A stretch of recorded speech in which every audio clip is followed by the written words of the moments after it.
Hello, my name is Hakon, and welcome back, all you fabulous fighting fantasy aficionados, for my episode number 118 in my series of fighting fantasy videos, and the second episode of playing Robot Commando, American Steve Jackson's third and I think last fighting fantasy book. He did Scorpion Swamp, he did Demons of the Deep, and he did Robot Commando. And like all Steve Jackson books, it is a little bit non-linear in interesting ways. So the structure of this book very different to most other fighting fantasy books, and it makes playing it a different experience. And also it allows for there to be multiple correct endings, just like in Demons of the Deep and just like in Scorpion Swamp. So there's no just turning to 400 thing going on necessarily in this one. I don't know if there's just one victory paragraph, but there certainly are supposed to be 3 correct paths to victory. Right. Last time I was making a video yesterday, I was going on about how the sunlight was messing up the lighting all the time. Today I have covered my window, so the lighting is going to be stable and consistent all throughout, I would hope. So yeah, let's get started, shall we? So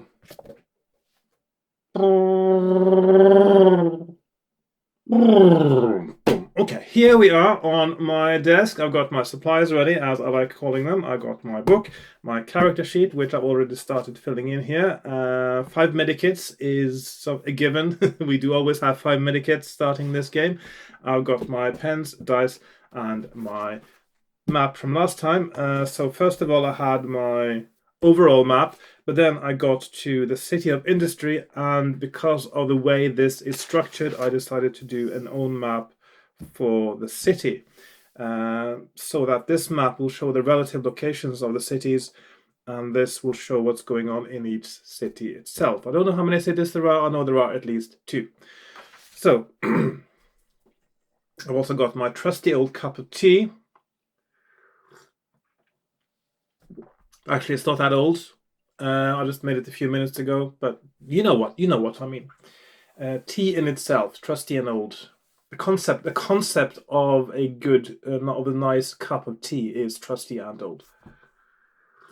And for those of you who still don't know how to make a perfect cup of Earl Grey tea, I suppose I could link to my video demonstrating how to do that. So I'll put a link to that up here on my video here.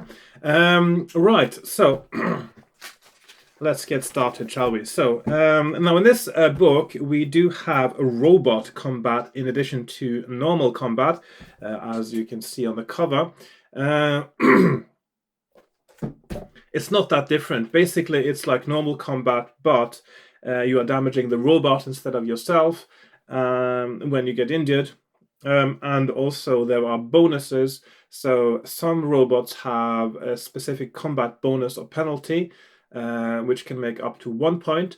And all robots have a speed rating. And of course, the one that is faster also gets a bonus point.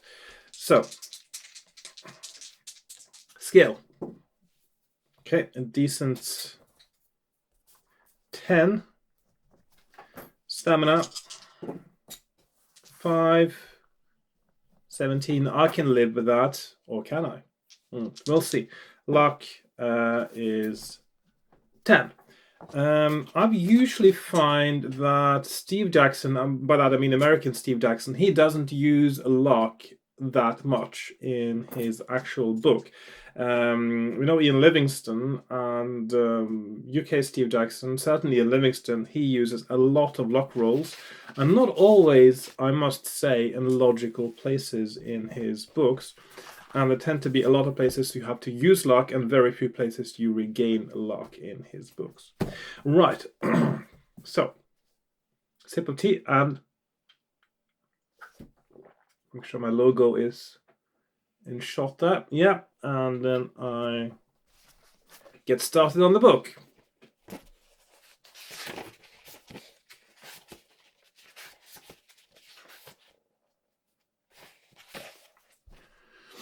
Right, and also double check now that I am in focus. It's nice to be in focus sometimes, isn't it? You are a rancher in the land of Thalos. Your people and your enemies, the savage Carrossians, have built huge robots for many purposes. With a skilled operator at the controls, a robot can replace 100 men to mine ore, erect buildings, move cargo, or just about anything else. The robots are also your best defense against the vicious dinosaurs of Thalos. Many years ago, the great lizards caused much destruction, but now mankind has learned to tame the beasts, and many of the folk of Thalos, like you, are dinosaur ranchers. The ranchers use Mark 5A utility robots, known as cowboys, to herd the dinosaurs. But wild dinosaurs are still dangerous, and all robots have guns to defend themselves. Early one morning, you are just finishing your breakfast when one of your assistants staggers into the kitchen. "So sleepy," he says. Then he sits down at the table, pillows his head on his arms, and goes to sleep. That reminds me of when I was studying English at university, and every time I opened my grammar book in the morning to read, I would sort of, and then I would lie down on my desk and sleep a little bit, and then I'd try to read some more. Yeah, English grammar. Oof. Yeah, it's so. Yeah, I'm not going to talk more about that. Okay, English grammar. I find it really fascinating now, but when I was studying it, oh my, it was so boring. You shake him, but you cannot rouse him. Alarmed, you go for help, but everyone else you see is asleep. You rush back inside and switch on the radio, but you can get only scraps of messages. "Everybody asleep. Carrossian attack. Soon there is nothing to be heard, apart from snoring, possibly. You go out. I added that. There's no mention of snoring in the book. You go outside again and pour cold water on several of your friends, but they just snore and mutter.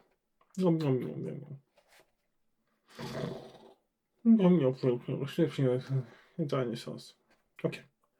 Then you hear a rumble overhead, like thunder out of the clear sky. You look up. Streaking overhead is the unmistakable shape of a Carrossian robojet. You realize what must have happened. Somehow the Carrossians have managed to put everyone in Thalos to sleep. Everyone but you. For some reason you are immune. Well, there could still be loads of others who are immune, actually, to be honest. In fact, it would be really weird if it was just one out of however many that live there, but you never know. Over the next few hours, you listen to the enemy communications and piece together the story. In the past, the Carrossians had steered clear of Thalos, with its brave warriors and its many robots. Your land was too tough to attack, but Minos, their leader, hit on a clever plan. His spies spread capsules of a virulent sleeping sickness, and before long all Thalos was asleep. Soon you hear a broadcast from Minos himself, talking to his invading troops. An elite force of 1,000 warriors with hundreds of robots has invaded Thalos. That's quite a small army, so I presume that Thalos is quite small then, really. I mean, even if everyone is sedated and asleep, how much of an area can you actually control with 1,000 warriors? Yeah, not that much, really. But this is only the beginning. With the population helpless, Minos plans to loot your country. Its riches and its robots will be his. Its people will be sold as slaves, and only you can stop it. You know what you have to do. You walk back inside and buckle your father's old sword to your waist. Food will be no problem. You know supplies will be easy to find, but you pick up a supply of 5 medikits. Then you head for the robot parking area. Alone, you must defeat the Carrossian invaders and free your land. Now turn the page. Not now turn over in this one. No, not turning over nonsense. Here it is. Turning the page. Right. At the robot parking area, you stop and look around. There are several robots there, but only 2 seem suitable for long-distance travel. you study them both. If you want to take a standard cowboy walking robot, which is not fast, but sturdy and adaptable, turn to 24. If you would prefer a light flyer, which is very speedy and maneuverable, but not really intended for combat, turn to 47. Now, this is a little bit of a conundrum, because the thing is, if I pick the light one, I know I'll have decided now to go to the City of Industry again, so I can continue examining the area. But the thing is, if you take the cowboy, there is a battle on the way to get there that you have to do. If you take the flyer, you will miss that battle because you're flying, you're not walking, but you might be weaker in the battles ahead. Then again, you do get a little bit reduced in that battle with the Tyrannosaur that you meet on the way. So I think that this time I will go for the light flyer because I haven't seen its statistics. I don't know how it is compared to the other ones. So it'll be nice to, for future reference, I will know which one is better. So I have to pick this one. Okay, so so I'm going to go to 47 and having picked the light flyer. So there we are. Excuse me.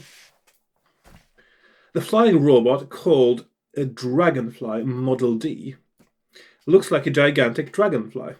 How do you know? Complete with buzzing wings. Its main advantage in combat is its speed. It's very fast. Actually, that means it does get...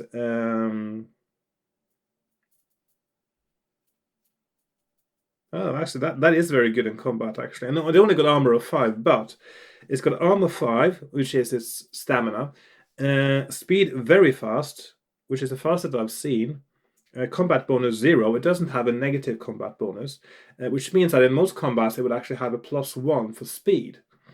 Special abilities, and because this craft is so maneuverable, you can escape from any opponent, even another very fast one, if given the option to escape. And that is very good. So, and I might need to escape instead of fighting with this robot as well. Right, so let's put that up on my character sheet. So we have a Dragonfly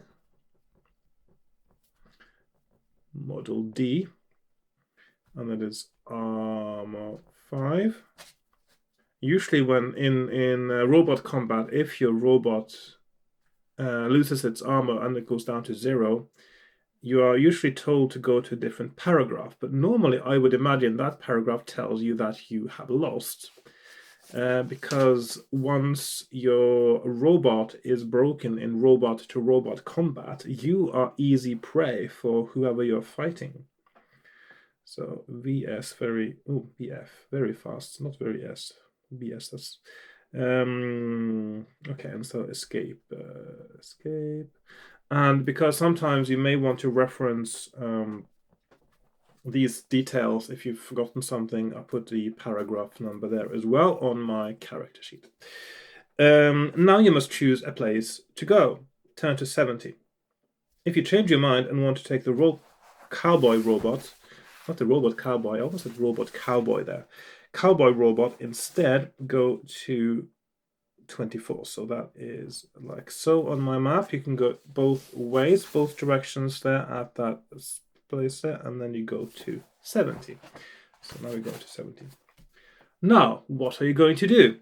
You know that, although there are probably Carrossians everywhere, their base is at the capital city. But you can't just charge, and that is the name of the capital city, by the way. Capital city. But you can't just charge in there and attack them with your little robot. Can't I just? You must prepare well before you make your move. Fortunately, there are many cities in Thalos. You will be able to search the whole country for help, if need be, before you confront the invaders. 2 large cities are fairly close. If you want to go to the City of Knowledge, that's the name of the city, turn to 93. If you want to go to the City of Industry, turn to 209. And I will go to the City of Industry. Thank you very much. Just so I can finish exploring there.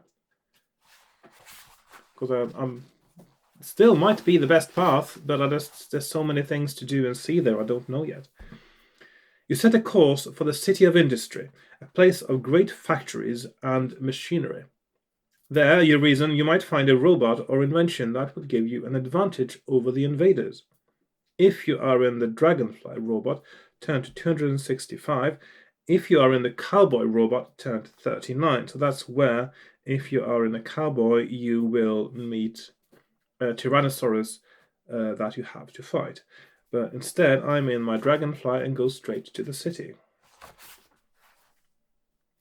You are in the city of industry. Normally it is busy and bustling, but now you see no life anywhere.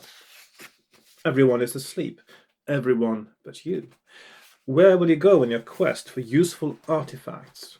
And apparently, in this world, all sort of thingamajigs and thingamabobs and whatchamacallits and other kinds of attachments and utilities that you put on your enhancements and augmentations for your robots are called artifacts. Yeah, it's a little bit unusual, but there you go. It's quite a nice term, I think. So where would you go in your quest for useful artifacts? So it's the fuel refining plant, which that's where I died last time. Better be a bit careful with that. The Robot Experimental Center, I did go there, and I was able to find a Seeker missile, which sounds quite useful. The tunnels underneath the city is another option, which sounds interesting, and probably that is where I would find another robot, I would imagine, for me to take over. Just explore is another one, and then leave the city. So because there should be loads of robots here, when you think about it, there should be absolute shed loads of robots, that strong robots that are meant for industrial use. I mean, the builders,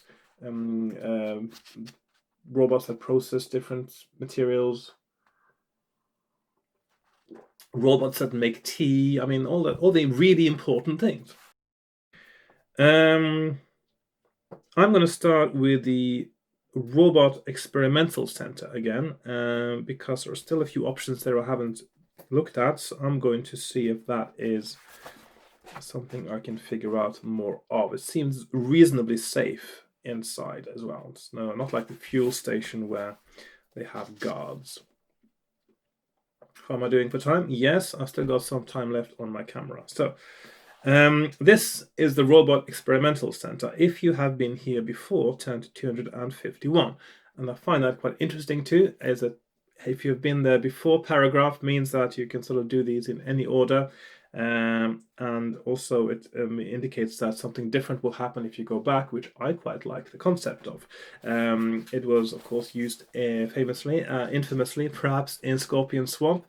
Certainly, it's a little bit of a hassle if you're trying to map it, but it makes it very interesting and more open world feel to it as well. You know little about the center except its name, but you have heard rumors that top secret work is being done here. Turn to 333. There we are, 333. You are in the lobby of the Robot Experimental Center. You read the directory and see that different sorts of work are being done on different floors of the building. Several seem interesting. Where will you go? Second floor, interface mechanisms. Third floor, weapons development. Sixth floor, amplifier project. 10th floor, Deuteronics, or leave the building, just like Elvis. Right, so Deuteronics is a waste of time. You only lose 1 stamina and you get nothing else for it. If you go to weapons, that's where you can find the Seeker missile. But I was thinking I should try something else now. Maybe I should start with the second floor, interface mechanisms, and go to 392. And here we are.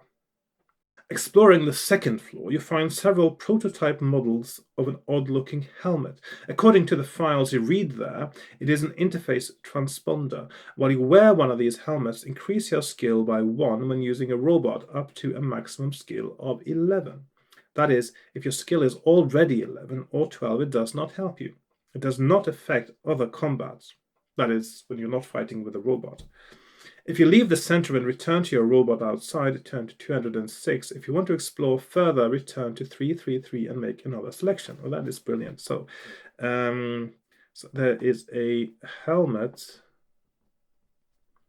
+1, but not in all cases. But in this case, it is brilliant because my skill is 10, and that means that I actually get the benefit of the helmet. So I get a helmet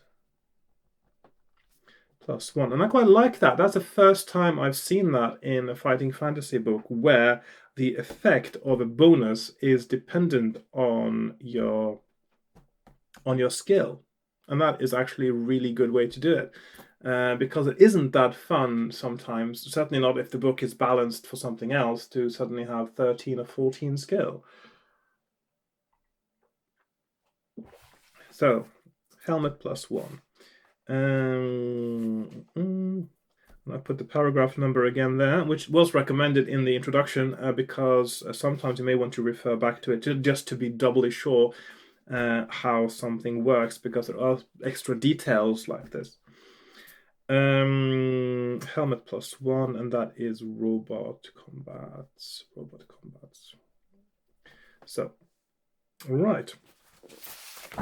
So I can go back to find another thing, 333, or leave, which I probably should have put at the top there, but I didn't. So leave. 206. Actually, I got that 2 places now. I think the leave paragraph is a sort of catch-all for all the areas here, possibly. Let's see, I'm going to put that up there. And like so, let's remove it from down there, from my map. Oops, that's too much. There we go. That's still supposed to be there. Okay, so right, so I want to pick something else. I know what weapons is. So that is what was it? Amplify project. Is that what it was called? Let's have a little look. The whole 6th floor of the center seems to be a cross between a laboratory and a gymnasium. In the middle of the room is a device like a suit of armor. Beside it is a sleeping fellow, somewhat battered around the face, in an athletic suit. After a little investigation, you find that the device on the floor is an experimental amplifier suit, designed to make its wearer almost as strong and fast as a robot. If you want to try it on, turn to 83. If you want to try another floor instead, turn to 333. Well, he is battered around the face, this guy who presumably may have been part of the team that was trying to do the research on this stuff. What does that mean? Does that mean he put on the suit and his face got battered? Did he suddenly start punching himself? Did he run into the wall? I'm a bit skeptical because of the battered face here. So I think I'll skip that for now. I should just try it just to see. I have a feeling it's going to be something negative though. Okay, let's try it. What's the worst that can happen? Okay, so I'm going to try it on 83. 83. Okay. Otherwise, I'll never know, will I?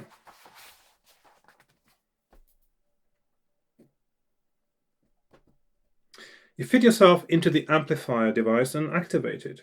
When you take an experimental step, you jump a meter into the air. You reach for the instructions on a nearby table. Probably should have done that first.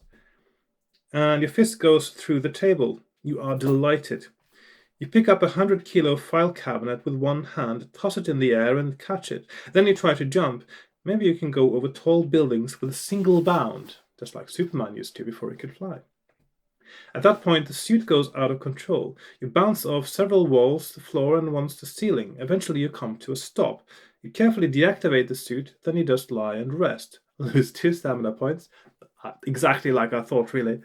Now you know why you never heard of this experiment and why the tester in this sweatsuit looked so battered. Yes, so now I know. Curiosity didn't kill the cat, but it certainly gave him a little bit of a bruise.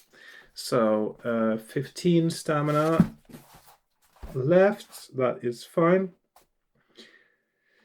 If you leave the building, turn to 206. Also, I put a note on my map here that I should not do that again, ever.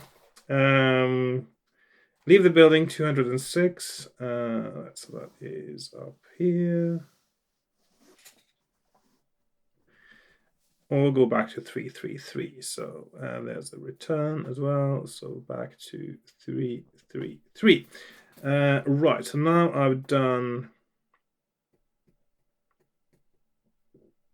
So now it's the weapons, really. So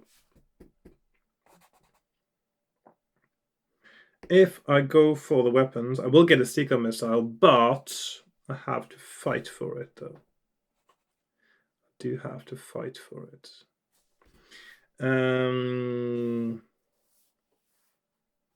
Yeah, I may as well while I'm here go and do that. So 182.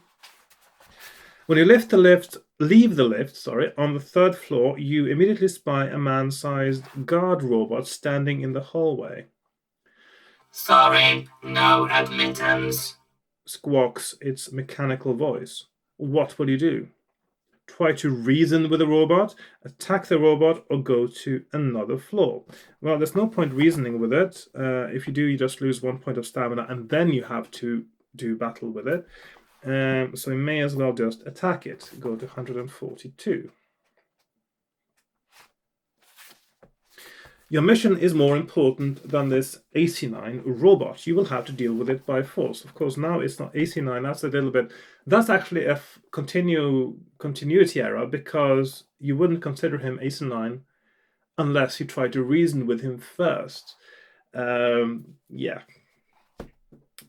So that line should have really been in the previous paragraph for when you try to reason with him, and then it would say you can't reason with this AC9 robot, you have to fight him. There you go. So yes, guard robot, skill 8, stamina 10, and this is not robot to robot fighting, this is normal fighting. So I have 10, 15, and he is 8, 10. So not a huge advantage in my favor there. 2 skill point advantage. He rolls 9, I roll 6, so he gets the first hit in. He rolls 12, 7. Oh dear. He rolls 2, that's better. I roll 12. Okay, so now the tables are almost literally turned there. 6 and 2. This isn't going that well. 10 and 8. Okay, that's a draw at least. Oops. 8 and 4. Okay, this is not looking particularly good. 10 and 8. Okay, that's a draw.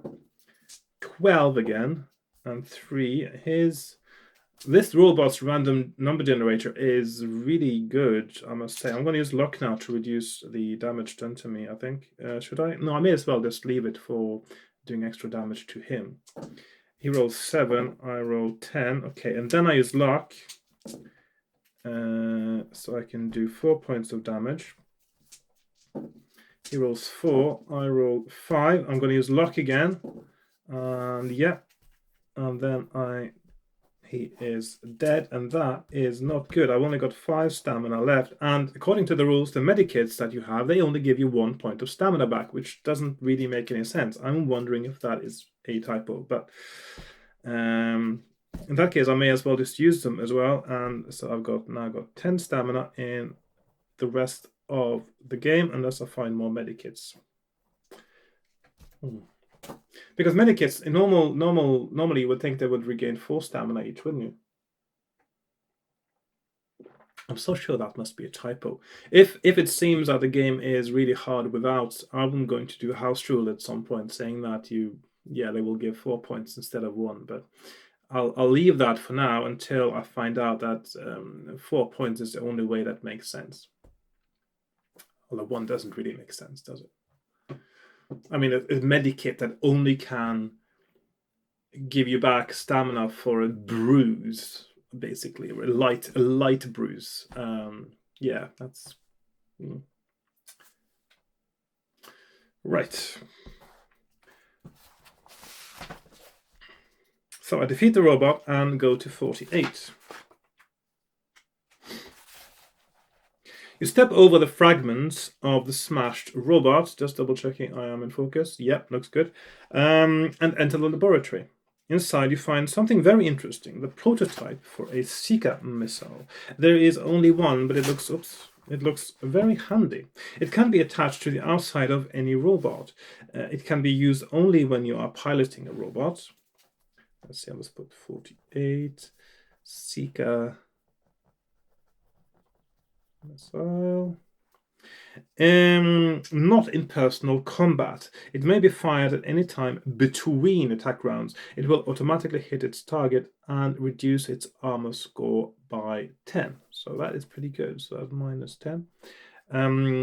As you take your prize downstairs, you see another guard robot like the one you defeated. You hurry out of the lobby and back to your robot. You may install the Seeker missile now, or save it for another robot. It may be moved from one robot to another, but it is lost if the robot carrying it is lost or if it is fired. And that indicates to me also that sometimes if you lose your robot for whatever reason, you may have a chance to survive. I suppose it is possible for your robot to get damaged also when it isn't in combat, which would mean you may be able to escape, etc. But yeah. I think I'm going to put the Seeker missile on I'm going to mount it on my Dragonfly now and see how that goes. I'm not going to save it for a rainy day or anything like that. Okay, so let's go to 206, which is the leaving paragraph there. And that means I've sort of concluded the experimental weapons building. Still other things to see here in the city. You are back in your robot. If you want to explore elsewhere in the City of Industry, return to 265. Yeah, so that's my back to the place of entry, really, the hub of the City of Industry, as it were. So now I've done the robot experimental center. That is done. Fuel refining plant is still to go. If I do, there will be a robot combat. Possibly, unless there was a possibility there that I might have had some information that I can find elsewhere, which may not even be in the city, by the way, because you can travel between cities in different orders, it seems. Which means that this may not actually be the best place to visit first, as far as I know. But I'm going to go to the tunnels underneath the city, I think, is my next port of call. So 127. You park your robot outside the tunnel entrance and slip inside. It sounds so cool to park your robot, doesn't it? Yeah, I'll be with you in a moment. I'll just need to park my robot first. Yeah, sounds good, doesn't it? Or you go to Tesco's and then you sort of come out with your shopping and you sort of, where do we park a robot? It looks just like all the other robots. Yeah, that's that sort of thing. You park your robot outside the tunnel entrance and slip inside. You don't know what to expect to find here, but you have never been in this tunnel system, and its aura of secrecy attracts you. The tunnels are dimly lit, but you can see well enough. Soon you come to a turning. There's a little bit of a dungeon here as well. Couldn't not have a dungeon, could you? Soon you come to a turning. If you go right, turn to 15. If you go left, turn to 240. So that is what Ian Livingstone and Steve Jackson, the other Steve Jackson, would have called a T-junction. You come to a T-junction, not a turning, and you go right or left. So that's Mr. America for you. Let's see, where are the tunnels now? 127 is, there we are, tunnels. And left or right. I do find it interesting, of course, that at this point you do not have the option of turning back. 15 right, 240 left. So what's always the first turn you do when you go into a dungeon? I'm going to go left. I'm going to go left. I'm usually a left person, I think. Well, not quite 50-50 left and right, perhaps. The tunnel winds until you have lost all sense of direction. Then it forks. One fork seems to go up, the other turns downward. If you go up, turn to 72. If you go down, turn to 15. And 15 is the same as turning right at the other place. So this is a very small dungeon. Right, so, and then it is 72, which is up. Up. I'm going to go down. So I'm going to go to 15. Yes. The tunnel goes lower and lower into the earth. Then it opens into a wide, dimly lit vault. If you enter the vault, turn to 340. If you continue downwards, turn to 178. And for some reason, that reminds me of a Cthulhu, sort of a H.P. Lovecraft short story I read recently. You just kept going down and down. Yeah. Okay. If you enter the vault, 340. If you continue down, go to 178. Or that's down. Or 340 vault. I'm going to check out the vault.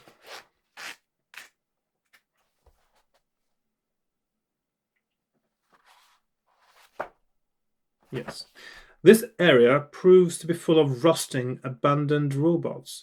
At the other side of the vault is a huge lift. The control panel has 3 colored buttons, but none is marked. The lift contains a huge robot. In the dimness, you cannot make out what type it is, but it has treads and claws. That sounds like a good robot to operate. If you enter the lift and push a button at random, turn to 269. If you take the small corridor beside the lift, turn to 398. Okay, push a button at random. What's the worst that could happen? The robot did have claws, didn't it? Right, so 398. I am going to push a button at random. Yeah. Random. I mean, I like making experimental music. I like pushing buttons at random. 269. Which button will you press? Red, green, or blue? And I don't think I've seen any clues now that would give me any indication whatsoever what might be the best button to push. And also I see my map is, must be careful I don't interfere with this section down here. So I'm going to do like so and try to move back up. 369 green. 157 red and 44 blue. Now, usually green buttons, that means start, red buttons mean stop, and blue buttons mean... Well, what do blue buttons mean? I don't know. Let's start with green, shall we? The lift doors shudder and the lift drops half a meter and stops. The lights flicker on and then off. If you push another button, return to 269 and choose again. I'm going to go with blue. I'm going to go with blue. Okay, so like so, and I'm going to do 44.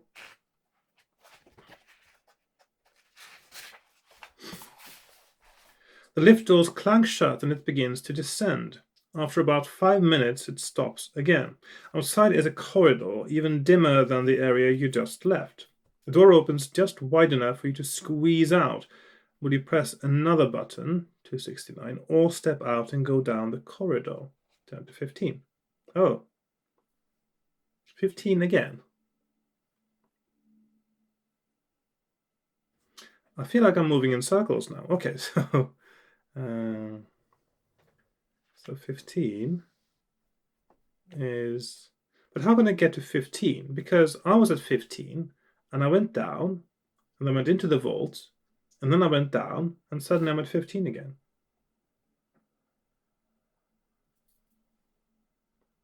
I'm going to press another button in this multi-dimensional lift. I'm going to press the red button.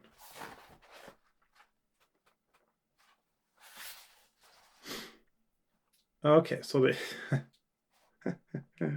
the rusty lift clangs shut and begins to ascend. Higher and higher it goes. Then, with a shriek, the cable snaps. The lift descends again, much faster. When it stops, kilometers below the surface, your adventure is over. What do you know? I believe the emergency brakes may have been broken. So basically, do not use the lift. I think this is where there should have been a sign saying lift out of order. Right.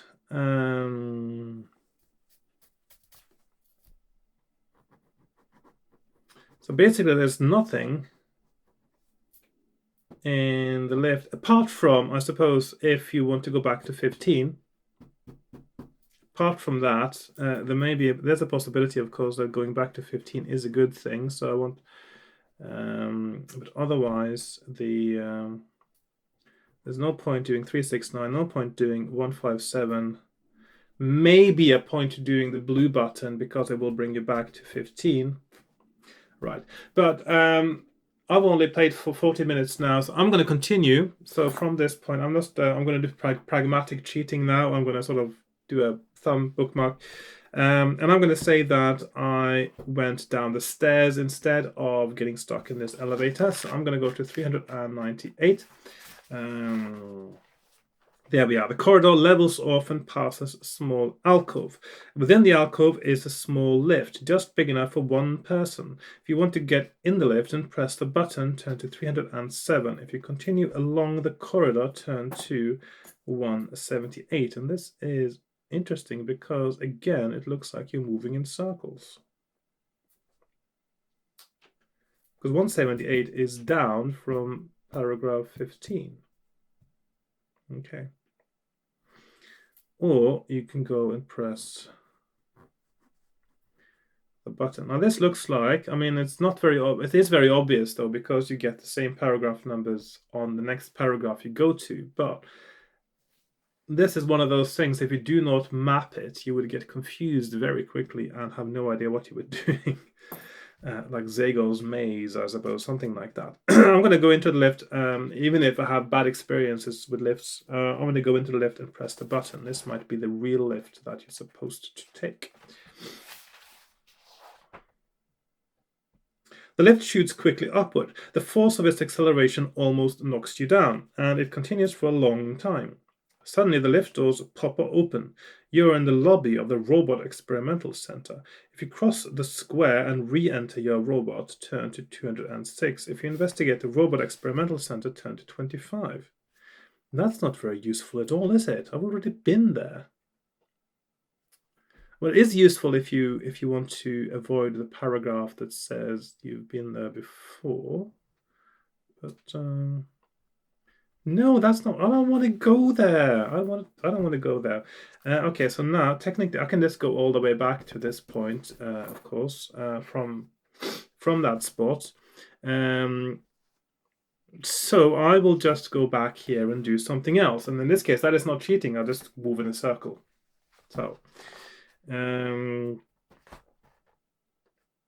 going to go back to 178, I suppose, is the next thing that I haven't actually seen in the tunnels. Let's see, there are more circles too. The tunnel seems to descend forever. You feel fatigued, lose 1 stamina point. See, you feel fatigued and then you lose 1 stamina point, and then you need a whole medikit to cure you of your fatigue. That's not very realistic, is it?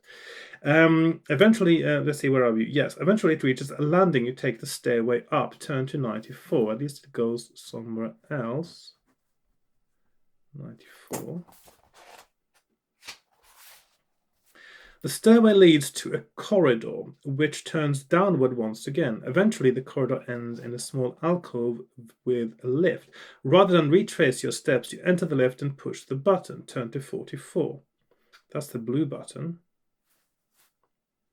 Okay, so that's the same as this paragraph, which brings us back to 15. So we moved in a circle, which means the only option where we haven't seen yet is 72. So that means I go to 15, I go to the vault, I go to the stairs, I go to the small lift, I go to the experimental robot center. That's to say, I leave. I go to my robot and I go to the tunnels again, and I go left, and then I go up. Okay, so I moved in a circle, and I'm going to do that, which is the last remaining option. And I do get a feeling there's nothing down here because I'm just being moved around in circles. The tunnel continues on and levels out again. Lose 1 stamina point. -1 stamina. Eventually it opens up into a large area filled with dimly visible hulks. Turn to 340, and that means I moved in a circle again. So that brings us to the vault. And that is the entire map of the tunnels, and there is nothing there for us at all. So that means I am going to put a big fat red line around tunnels and say, do not go there again, ever. It is a waste of time, and absolute waste of time. Right, that was fun.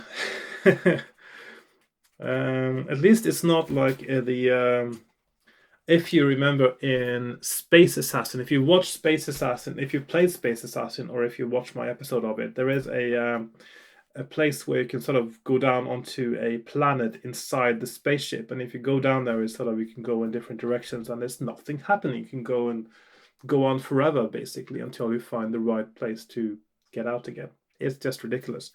At least this is quite compact, and it's quite obvious very quickly that you're moving in circles. So it doesn't exhaust you so much. It doesn't trick you into a sense that there's actually something there to find. Very quickly you can see that it isn't. There is nothing there. Let's see, this is 1, 2, 3, 4, 5, 6, 7, 8, 9, 10, 11, 12. 12 paragraphs altogether, which I suppose is acceptable for something that is just a waste of time. Whereas using 20 or 30 paragraphs on it, now that's getting a bit much. Okay, so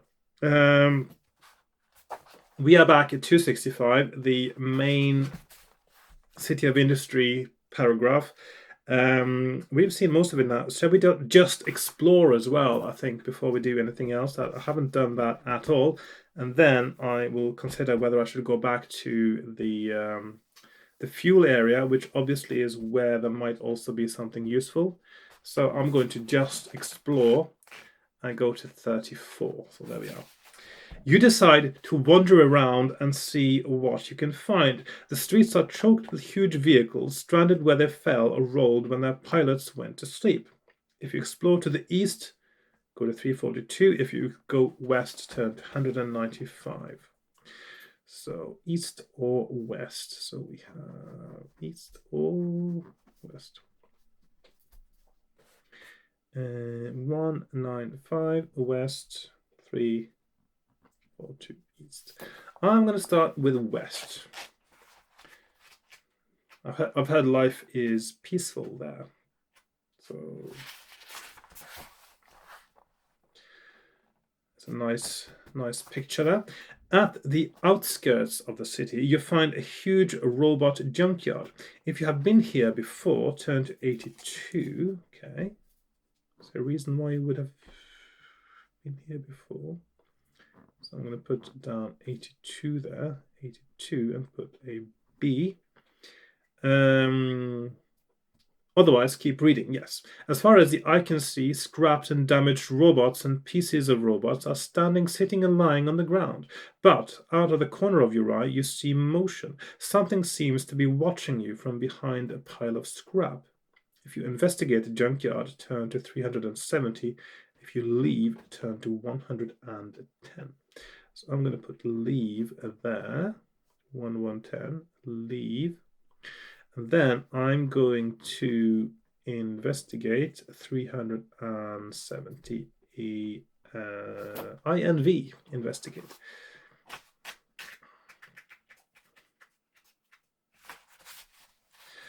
You look around the junkyard and see several things that might be of use, but then you are confronted by a huge creature with the remains of a collar around its neck. It is a giant ape, carrying the leg of a robot as though it were a club. At the moment it seems curious rather than angry. What would it do? Flee, speak to the ape, or attack the ape? Flee, that is same as 110 to leave the area. 2, 3, 4, speak. 2, 3, 4, speak. Or 1, 3, 8. 8. Attack. I'm going to try to speak with it, however much good that will do. And here we are, that is the picture there, which we've seen before. I saw that last time as well.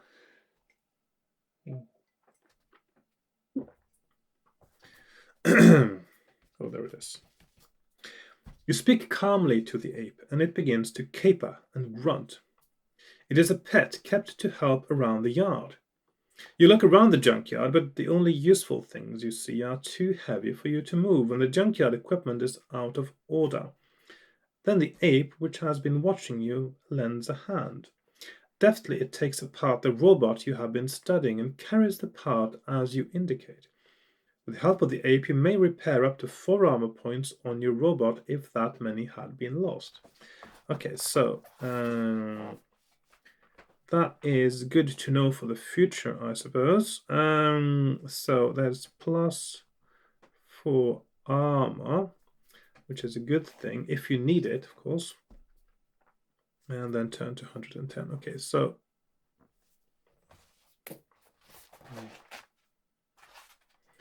there's only a point going there, really, if you need to regain some armor on your robot, which means it's probably the best place to go after having been to the fuel place, or maybe somewhere else, some other city as well. You continue to wander about the city for some time. You see many interesting sights, but nothing that looks as though it would help. At length, you come to a large open area. At one side of the park is a large building marked Robot Experimental Center. Across the park is a sign that says Robots Working.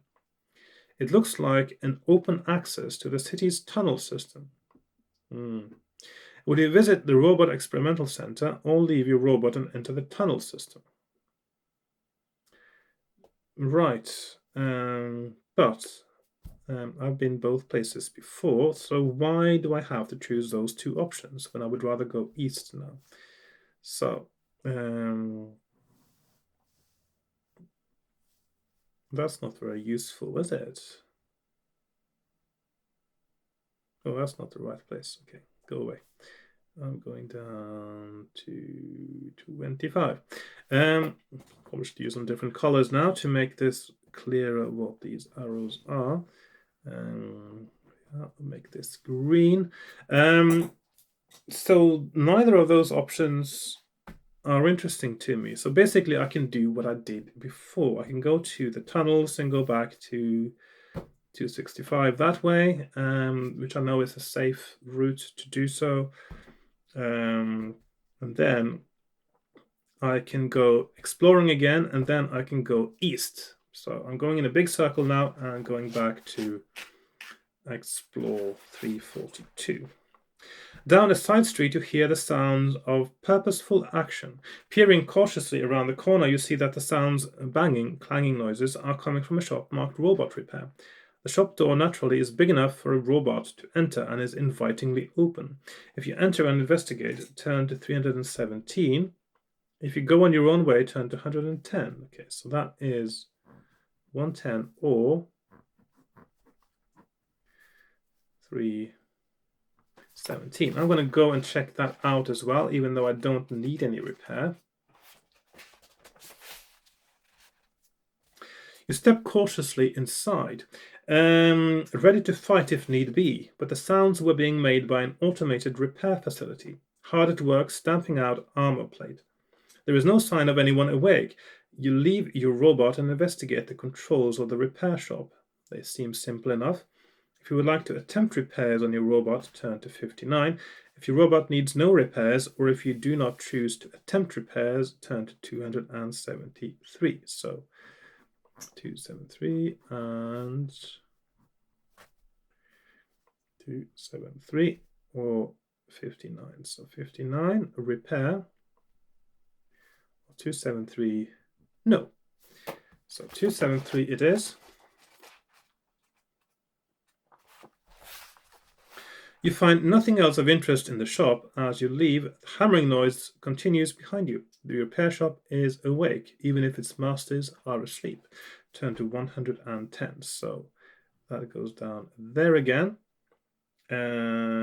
which means that I can go in a roundabout way and get back to 265 and to the fuel area. But maybe because there was a thing there where you were told that there was a possibility of having found a code word, a countersign for a code, a number code, that would let you pass more easily. And at the moment, I'm not really ready to fight the kind of battle that is there, even with my Seeker missile. So I will go back to the City of Industry and check out the fuel area some other time. In this instance, I will leave the city. So I'm going to go to 309 and leave.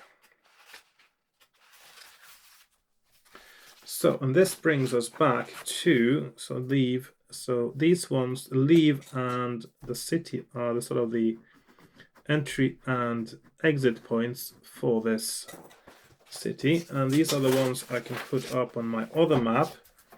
So I've got 265 here, which is the entry point.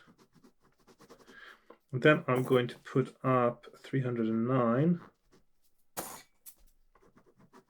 which is the exit point, so 309. And then from there I will then put up the other options. So we have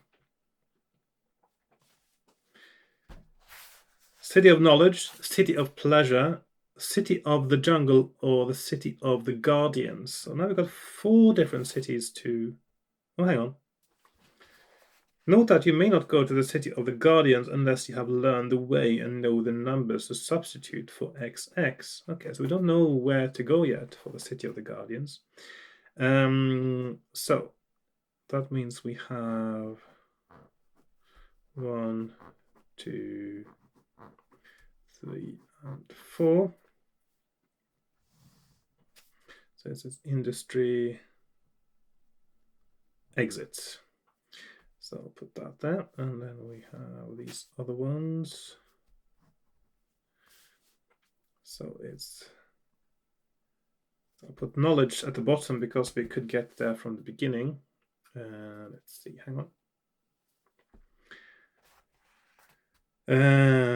And then, let's see, so that's 361, knowledge, and guardians, 1, ...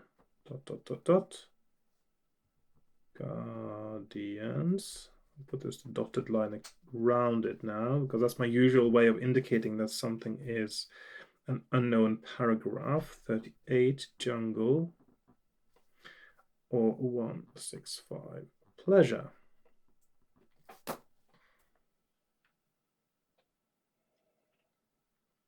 It's a bit rubbish, isn't it? If you work in the City of Industry and you have to go all the way to the City of Pleasure to pleasure,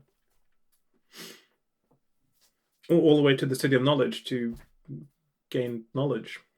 It's a strange way of organizing things. Anyway, I want to go to the City of Knowledge, I think, because that's the other one that I can get to first. So I'm trying to do them in a reasonably logical order. So 361,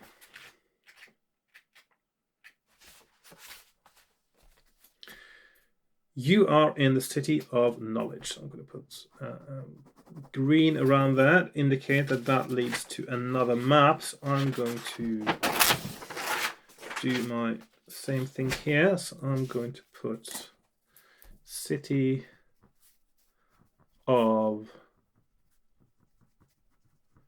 knowledge, and in the middle here I'm going to put 361,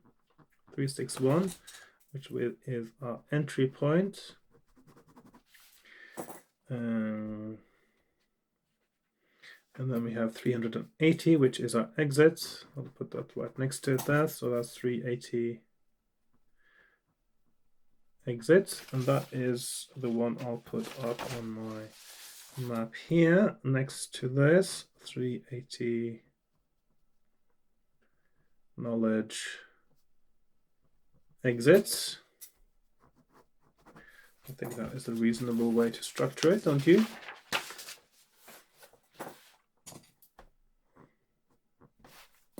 So 361, city of knowledge. Let's see, where are we? You are in the city of knowledge. If you have already been here, turn to 40. Okay, so there is a been before paragraph. We'll just put that there, 40, and put a B. Otherwise, keep reading. Here are all of Thalos's greatest universities and museums. This is the home of those who most value learning. Here, you hope you will find something to help you in your lone struggle. You have a wide choice of possible destinations within the city of knowledge. Where will you go? Well, actually, the been before paragraph there is interesting, because it means that this main hub of the city of knowledge, the next time you get to the hub here where you can make a choice of where to go, you've been there before and something else happens. And that's a bit interesting. There was nothing like that in the City of Industry apart from the experimental robotics building. But here, the main hub of the city itself is actually subject to a have you been before paragraph. So that's interesting too. And I will probably see that very soon. So we have the College of Medicine, the Thalian Museum, the Dinosaur Preserve, the War College, or out of the city. So we have 4 options, really, 4 different areas. So I'm going to do them quadrant-like, I suppose. So one up there, one down here, one down here, and one up here. So there we are. So 54, 14, 66, and 277. And it's war, dinosaur, museum, and medicine. So where should I start? College, the War College sounds like a nice place to start. I want to learn how to fight better so I can defeat the evil Carrossians. The College of War is easy to find. It is a huge 5-sided building built all of brick. If you've been here before, again, turn to 332. So we got a before paragraph there too, 332b. If you have not been here before, keep reading. A robot of unfamiliar design is standing in front of the building. You recognize it as a Carrossian military robot. What will you do? Attack immediately. Try to pass as one of the invaders. Leave before you are noticed.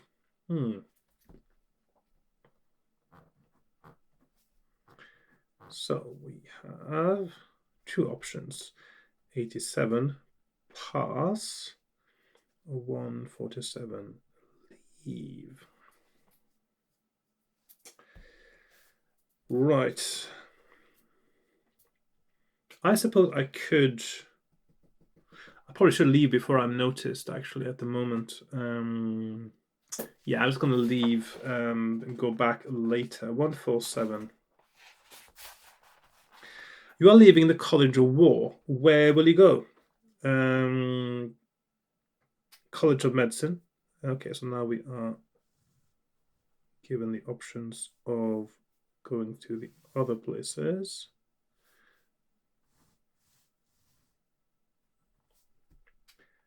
Also 380 as well is an option there. Okay, so I'm going to go to the College of Medicine next. Maybe I'll learn something about healing or find medikits or something. You are at the College of Medicine. This is both the greatest hospital and the greatest medical laboratory of your entire nation. You approach cautiously, but see no sign of the Colossian invaders. You leave your robot near the front steps and enter the building. If you've been here before, turn to 232. There's a lot of been before paragraphs in 232b in this one. If you seek treatment for your own injuries, do I? Yeah, I suppose I do. Turn to 77. If you look for information on sleeping sickness, turn to 126. I suppose one doesn't rule out the other, but I am going to tend my own injuries first. Because it's like on an airplane, isn't it? You put on your own mask and then you help others. Okay. If I am dead, I can't help people with sleeping sickness. So I'm going to go to 77. I'll put heal and then sleep on the other one, which is a little bit cryptic, but I'll know what it means-ish. So there you go. You turn your steps towards the hospital section of the College of Medicine. Soon you find a medikit which you may add to your possessions. There must be a typo in the medikit thing. Am I reading it? Did I read it right? Just double check now what it says.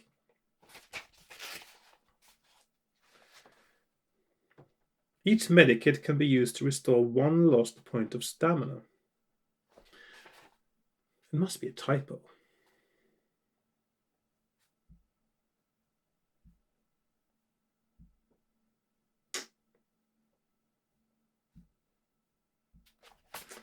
Must be a typo, but yes, I'm going to put 1 kit there. I'm going to assume now, from now on, it's a typo because it's just ridiculous if a medikit restores 1 point of stamina. So I'm going to put that I was down to 5, which means I needed 12, which means I've used 3. So now we've got 3 medikits and full stamina. I'll do it like that. I'm going to do a house rule now because that is so unlikely to be correct. Okay.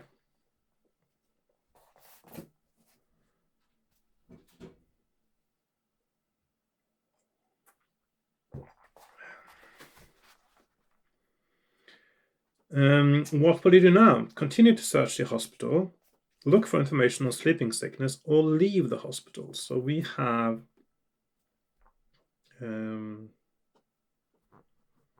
210, leave, look for information on sleeping sickness, or continue to search. I'm going to look for information on sleeping sickness. I suppose a good way to win the battle against the Colossians is to actually wake people up. You follow the signs to the medical library. There, amid huge, dusty stacks of books, you begin your search.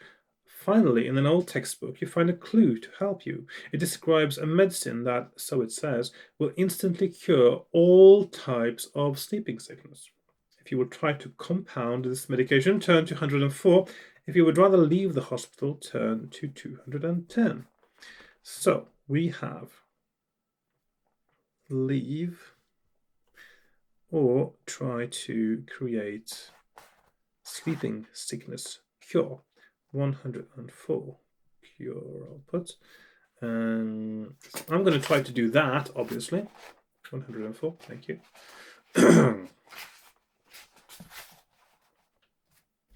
Looking at a hospital map, you see that the research lab is not far away. Carrying the book with you, you set off to find it, and soon arrive at a large chemical laboratory. As you walked, you heard strange squeaks and shuffling noises in the hallway, but saw nothing.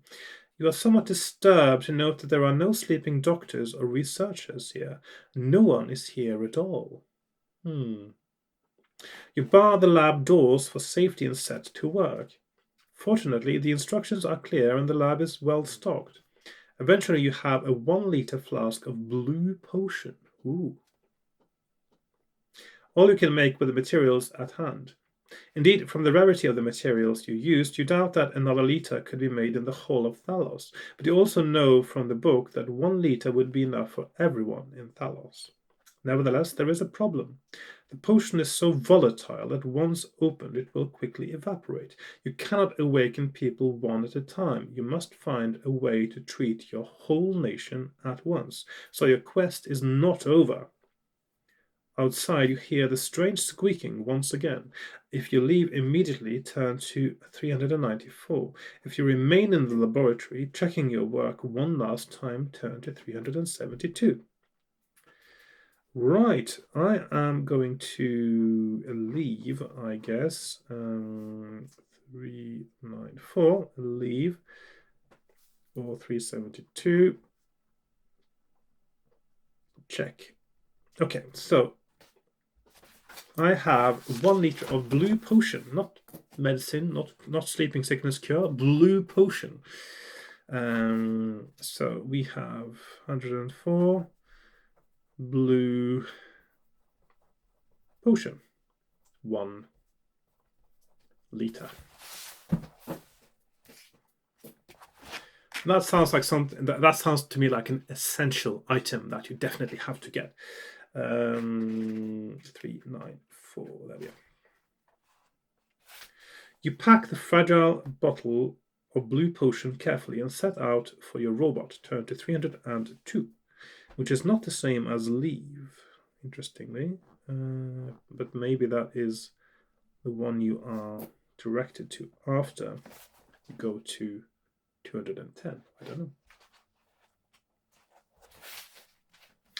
As you leave the research labs, you hear once again the strange shuffling and squeaking. You step through a pair of double doors into a room full of large wire cages. You see that some are opened. Then you realize what the sounds were. The hospital's experimental animals have escaped, and they are hungry. That means that they've probably eaten all the doctors that were sleeping.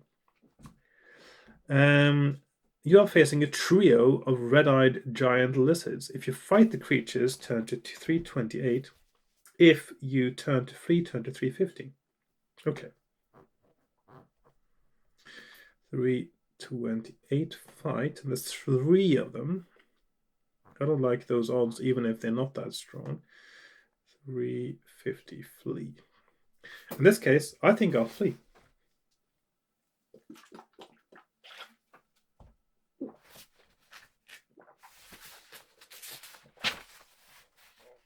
Test your luck. My luck is only 8, and I roll 3, so I am lucky. That is lucky. Well, yeah. If you're lucky, you make it back to your robot without incident. Okay, so test luck.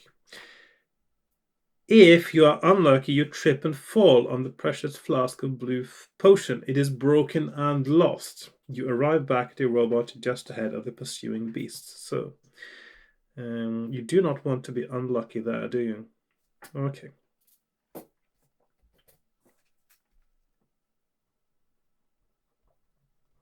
Unlucky, lose potion. I write that in completely illegible letters, even to me. Okay, 210. You decide to leave the College of Medicine. You climb back into your trusty robot. Where will you go now? The College of War. And let's see, 210. So, College of War, Museum. So, Museum, Dinosaur Preserve, College of War. Let's see. Or out of the city. 380. So it, even though the hub here had a have you been here before thing, it seems that only happens if you return to the city rather than when you are moving around in the city itself. So that's all right. Okay. Museum next. Yeah, I'll go to the museum. Oh, I like a good museum. You stay in your robot and travel to the huge Thalian Museum. This is the largest museum in all the land. Well, there wouldn't be many others if you sort of try to make one city for each thing, would there? It is full of exhibits on every imaginable subject. If you have been here before, turn to 160. How do I know if I've been here before? I mean, I could have been here before, before the book even started.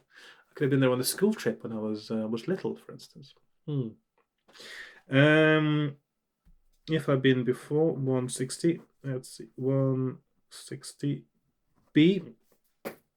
If you've not been before, continue reading.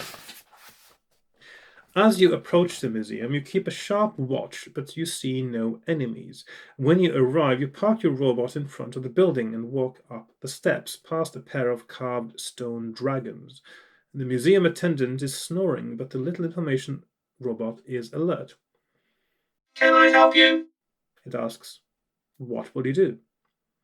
Ask for military information. Ask for information on sleeping sickness. Ask for information on the Corossians. So I don't need any more information on sleeping sickness because I have already sorted that bit out. What I need now is to figure out a delivery system that will make everyone wake up at the same time. So let's see, we've got... Or maybe I need to ask about the Corossians. They may have a weakness. So let's put up my options there. So we have 80 sleeping sickness, 58 Corossians, 36 military, or 102 leave. I'm going to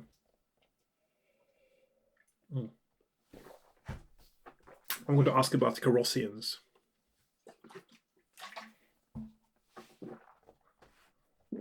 I'll go to 58. Oh, very good. The little robot responds. We have a wonderful exhibition on Corossian history and culture in Hall Epsilon. If you go to Hall Epsilon to study Corossian history, turn to 124. If you'd rather ask for something more up-to-date, turn back to 14 and make another choice.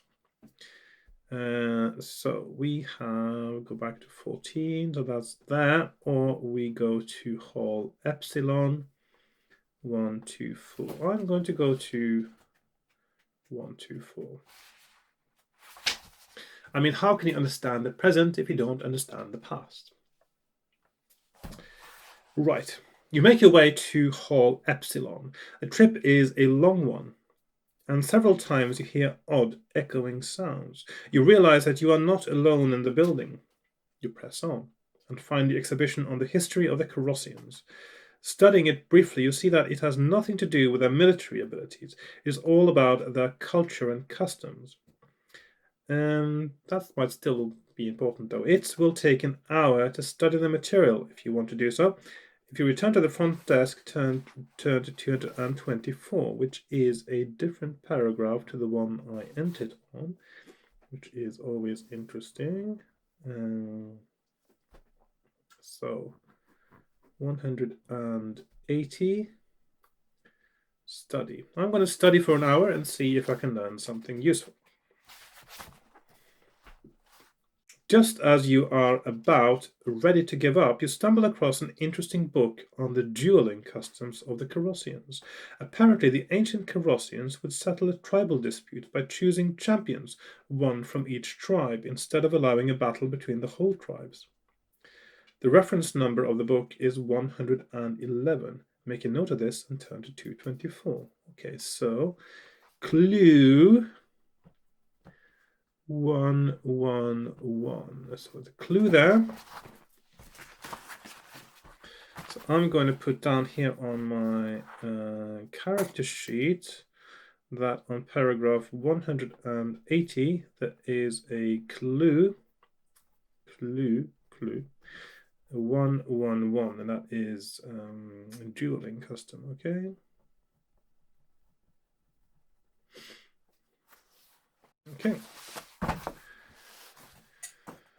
And turn to 224. That was the, I forgot to put down the number there. That is the same as the one for leaving, isn't it? So 124, 224. Yep, that is right. That is the same paragraph as the one referenced in the previous paragraph for leaving that hall. So 224. Yeah. You leave the military display and take a shortcut through a hallway overlooking. Did I leave a military display? Not really. Continuity error again there. Presumably this is the same as the one you get to when you leave the military display. It should have just said you leave the display and take a shortcut through a hallway overlooking a huge gallery. As you look down, you are surprised to see devastation. A huge area of exhibits has been demolished. 2 black-clad Corossian soldiers are lying there, dead or wounded, and the trail of devastation leads right through a hole in the wall. Oh, somebody has been attacking them. That is interesting. You hear shouts from below. If you would like to go down and investigate, turn to 374. If you would rather avoid the area and head back towards the information desk, return to 14. So that is interesting, and I'm going to check that out. So I'm going to go to 374. 374. Investigate. You find a stairway and head down. You find that both the Corossians are dead. One was about your size. You quickly strip off his uniform and put it on yourself. It may come in handy later. So we get a uniform, and that sounds like a highly useful item to have, actually. So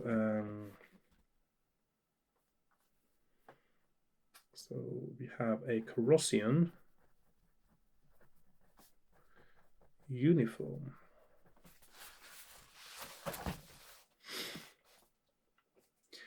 You check the signs. The demolished exhibit was labeled Tyrannosaurus, so maybe there was a Tyrannosaurus that came awake and killed them. The shouts from outside are coming closer, so you duck out of a convenient door and return to the front desk. Turn to 14. So we have... Go back to 14. So...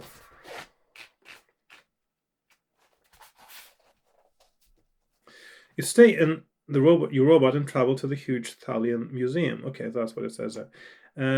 If you have been here before, turn to 160. So 160. But you can't really get to another technical error here, really. You can't get back to paragraph 14 here without, I mean, if you've been inside the museum now, I'm sure there's no way you can get back without having been there before, which means you should be directed straight to 160 rather than to 14 first. Just a little technical point there. But there's no point going to 160. You know you're at the museum. As you approach the museum, okay, there's a little bit of continuity flows errors there, but I suppose when you try to make it open world, it's a little bit trickier to word things quite right from all directions, but still. As you approach the museum, you see smoke rising from in front of the building. A confused babble of Corossian voices comes over the radio. If you continue, turn to 184. If you go elsewhere, turn to 63. But do not choose to return to the museum. Okay. So, okay. 63. So we can't... If you choose to go somewhere else, we can't go back now. So 63. Or continue 184. It doesn't sound like a good idea to continue now. So continue. Or leave elsewhere. Leave. I'll put leave. I'm going to go somewhere else. In that case, it looks like you're only allowed to do one thing at the museum before things go crazy, which makes sense. Where would you like to go? So, museum, can't do that one in that case. College of medicine.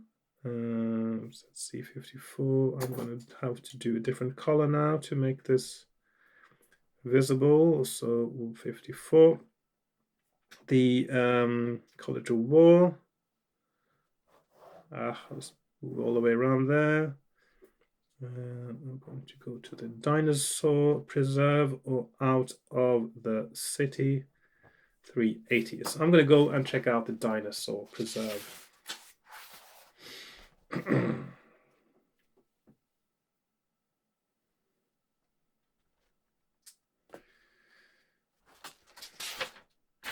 Actually, I see that my camera is about to run out of memory card, and I only got one memory card that is suitable for the camera, and it occurs to me that I really should have another one, so because then I could take the memory card out, start offloading the videos, and continue recording, but now I have to wait for it. I know it's probably good for me to have a break every 1.5 hours anyway, so I'm sure you'll have to bear with me. You wouldn't really notice though, because I mean, I'll be back in a few seconds as far as you're concerned watching this video, but for me it's going to be a break of 10 to 15 minutes probably. So I will see you back in a few moments. I'll just do a little transition for the break. So I'll see you then. Thanks for watching so far, by the way. I hope you enjoyed it so far. I'm quite liking this. It's very exciting trying to find the way around, do the mapping. It's a pleasant enough book, I think, and a very different structure, which I quite like. It feels very open world in a good way. So yeah, I'll be back in a few moments. Okay, here we are back again, and let's keep going. So I was going to the dinosaur preserve. You are at the entrance to the dinosaur preserve, where some of the wildest and most vicious creatures of all Thalos are kept for study. If you have already been here, turn to 189. Let's see, 189 B. See, now this is just a map of this city, and it's already quite messy. Imagine what it would have been like if I'd used one map and tried to sort of cram in all the cities as well on that. It would have been completely useless. Right. If you've already been here, yeah. Otherwise, keep reading. An electro fence keeps the creatures from rampaging out. On your side of the fence is cool green grass. So the grass is greener on this side of the fence, I guess, because on the other side is rank jungle. Also on your side of the fence are two buildings, the administrative building and a huge unmarked barn-like structure. What would you do? Leave your robot and go to the administrative building. Leave your robot and go to the other building. Stay in your robot and cross the electro fence, or leave the dinosaur preserve. Now, this might be the place where I'm imagining in the barn-like structure they would keep a robot that would be suitable for going into the jungle. So I'm going to have a little look and check that out. First of all, I am going to make a note of the options here. 1, 2, 3, and 4. So that is 85, which is admin. 171, barn. 129, jungle. Or 150, leave. So I'm going to check out the barn-like structure, the other building, 171. If you have already opened this building, turn immediately to 231. Otherwise, keep reading. Okay, so that is 231B. You walk around the barn-like building and examine it. The walls are built of heavy metal, and the only door you can find is huge. A sign on the door reads, "Danger, keep out." So obviously they're keeping a dinosaur in here, aren't they? What will you do? Open the door, go to the administrative building, get a new robot and cross the electro fence, or leave the dinosaur preserve. So we have 212, 212, or you can go to the admin building, or you can cross the fence, or you can leave.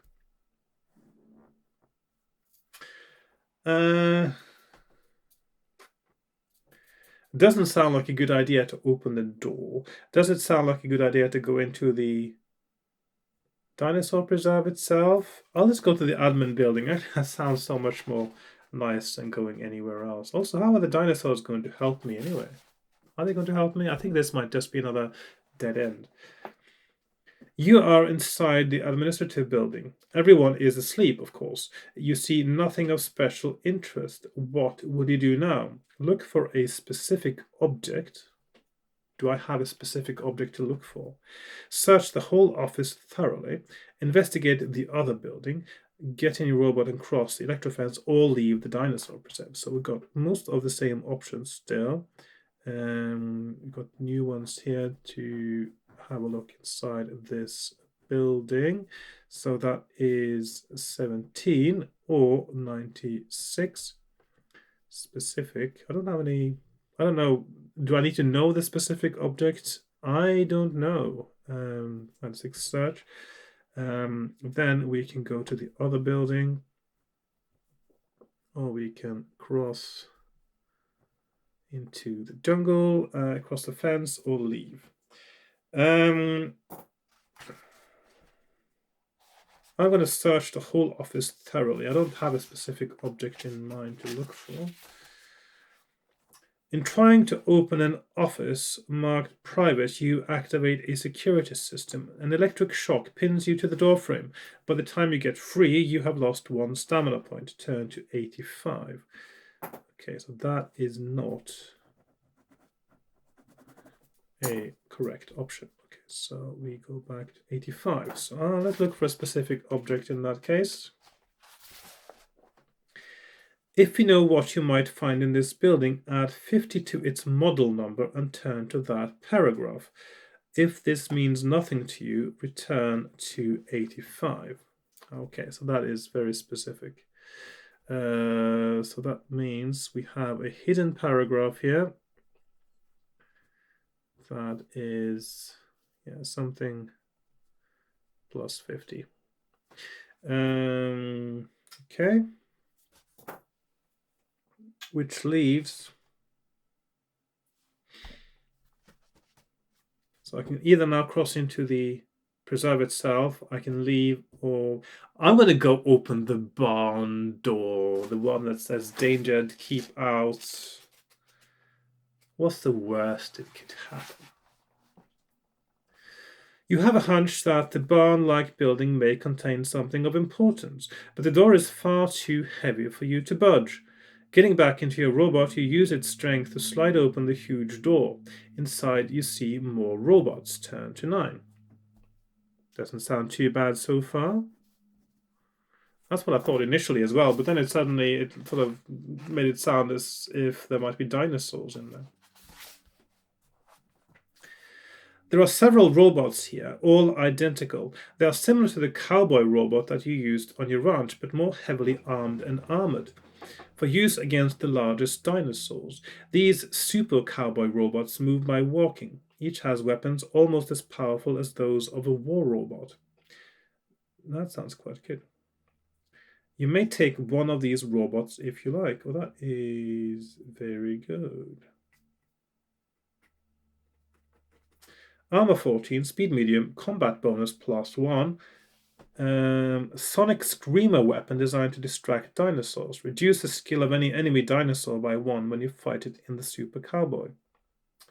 You may take one of these robots if you like. If you had a robot already, make a note that this is where you left it. Okay. So that is, let's see. So a Dragonfly robot is at the dinosaur reserve. paragraph 9.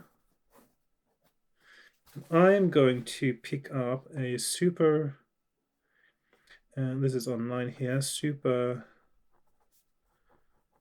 cowboy, armor 14, speed medium, combat bonus +1 and +2 versus dinos. And I will also move across my Seeker missile to my super cowboy. It was transferable. The thing is you couldn't move it away if your robot broke down. So that means that I have got something much stronger now than what I had before, which is good.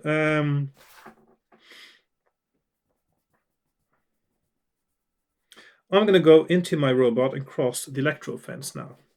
I'm going to go and check out the jungle now that I have a robot that actually is capable of withstanding the dinosaurs I might encounter in there, which I definitely couldn't do before. 129, isn't it? Yes.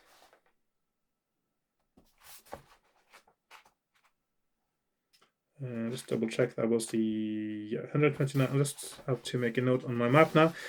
So we can go to the admin building from here. I'll have to use a different color now so it is visible. Admin building.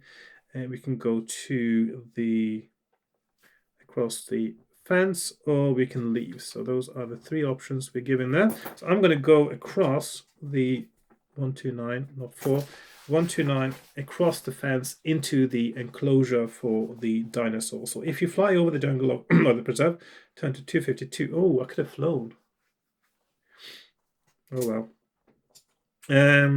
If you enter the jungle on the ground, turn to 170. Okay. Right, so 252, and so maybe the best time to check it out is actually while I'm still using the flyer in that case. 117. So let's see, fly, walk. So I'm walking in my new robot. You cross the electro fence into the dinosaur preserve itself. That looks very, very extremely Transformers, doesn't it just? Small lizards scurry about as your robot passes. For several minutes, you explore, finding nothing of interest. Then you hear a coughing, trumpeting sound. Charging towards you are 2 huge horned triceratops. Underneath the jungle canopy, shape-changing robots cannot change to flying form. You will have to fight these foes on the ground. You must fight them both at once. Okay, so normal multi-combat. There's a possibility of escape.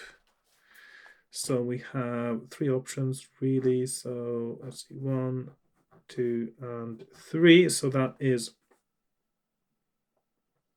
so 9, 10, 8, and then we have 270 escape, 291 win, or 310 destroyed. Those are the 3 options there. Right, so at the moment we have, because I have the helmet, I've got a bonus of 1 skill for combat, so that's 11. I've got +2 against dinosaurs now, so I've got a 13 combat skill against dinosaurs, and my robot's stamina armor is 14, and I am fighting a 9, 9, and a 10, 8. So I am going to start by attacking the 10, 8 first of all. So I've got a 3 skill point advantage. He rolls 11. I roll 12, so he is down to 6. The second one is still trying to attack me. He rolls 7, I roll 4. and that is a draw, which means I don't get damaged. Second round, he rolls 7, I roll 3. That means he hits me, actually. And second one, he rolls 10, I roll a 9. Nothing happens. New round, 9 versus 8. He's down to 4. 8 and 7, no damage, no further damage. New round, 7 and 3. Again, I take 2 points of damage. He rolls 12. The second robot rolls 12. I roll 11, so no further damage. 5 and 11. He's down to 2. 7 and 8. No further damage. 4 and 11. First Triceratops robot is dead. Second one rolls 7. I roll 6. No further damage. Then I'm attacking the second one. 4 skill point advantage now. 3, 3, 2, 6, 12, 5, 8, 4. And that is a draw. 4, 7. He's down to 3, 6, 9, down to 1, and finally perhaps 9 and 2. No, not finally at all. 10 and 8. Okay, then he is dead. I only got 6 armor left on my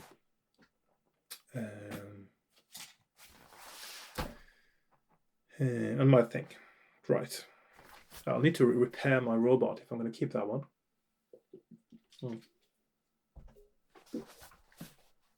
Right, I win, and I go to 291. You have defeated both the Triceratops. Lose 1 stamina point. Seems to be pretty standard. Due to the stress of the fight with the great horned dinosaurs. You realize that entering this area was a mistake. You will find nothing here but more danger. Now you're telling me. You retrace your steps, turn to 289. Okay. So that is then pointless to do in that case. Okay.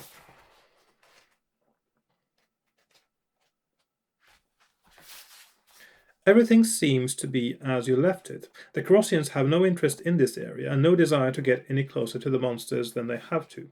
Yeah, well, sensible they are. What will you do? Leave your robot and go to the administrative building. Leave your robot and go to the other building. Stay in your robot and cross the electro fence, or leave the dinosaur preserve. Now, I have 6 armor left now on my cowboy. It is better at fighting than my other one. But the other one has a bonus for speed, usually, and it's better at escaping. I'm wondering if, because it's so damaged, that it may actually be more sensible to go back to my flying machine.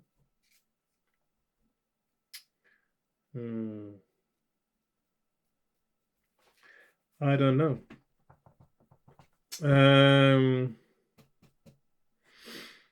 Right. So anyway, 189. Let's make sure I have all the options here. So we have go to 85. We can go to 171.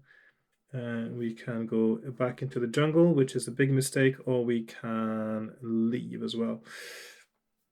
Well, the thing is, the only thing here for me, really, the only thing that probably is important to do here is if you know that product, the robot's code, that you can get some information on or something to do with that in the admin building, that seems to be the only reason you want to be here, or to get the cowboy, the upgraded, the improved cowboy, what's it called again? Super cowboy.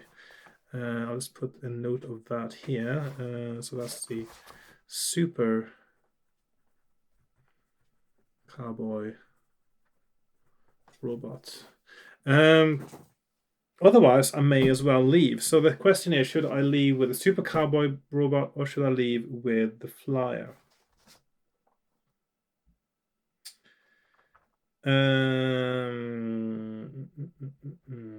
I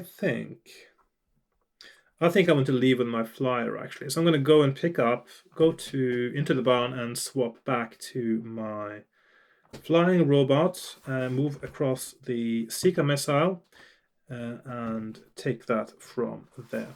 Okay, so and then I'm going to leave. So I'm going to go to 150. What would I like to do now? College of Medicine, College of War, Thalian Museum, or leave the City of Knowledge. Now, the College of War, there was definitely something going on there. I'm going to go and see if I'm able to sneak past or something. Or at least I'll find out what I need to do to be able to sneak past. The College of War is easy to find. It is a huge 5-sided building built all of brick. If you have been here before 2332, I have actually been there before, even though I left again, so I've forgotten about that. As you approach the War College, you see 2 Carrossian robots guarding it and black-clad foot soldiers milling about. Fortunately, you were cautious in your approach and they have not seen you.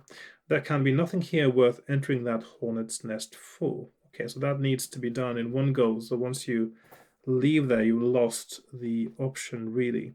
You quickly change course turn to 147. So that means I leave, and then I'm given the option of going all the other places, which means that I can't really go, and of course the museum now, I will not be able to go into that again. I don't have the product code I need for the admin buildings, so I may as well just leave the whole place. I'm going to go to 380 and leave the city behind. You are leaving the City of Knowledge.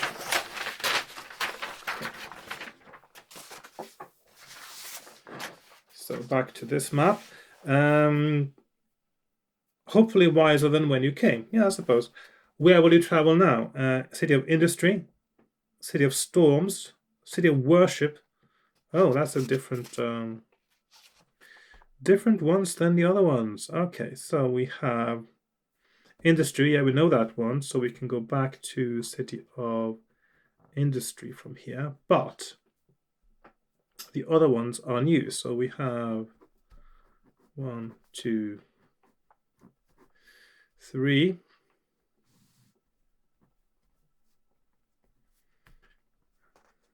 I'll just make a double entry and exit actually for these ones. Might as well just keep them on the same block. There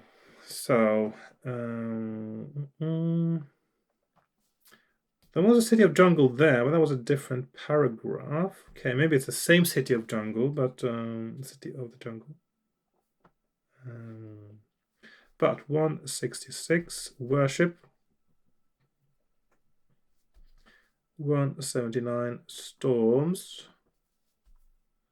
137 Jungle, which may be the same as 38 Jungle. Now I'm going to go to the City of Worship. Yeah, City of Worship. Why not? Storms. Maybe Storms. Maybe there's maybe the only way to get this blue potion that will cure people of their sleeping sickness distributed evenly across everywhere is some way of controlling the storms or the weather. What do you think? I'll go to the City of Storms.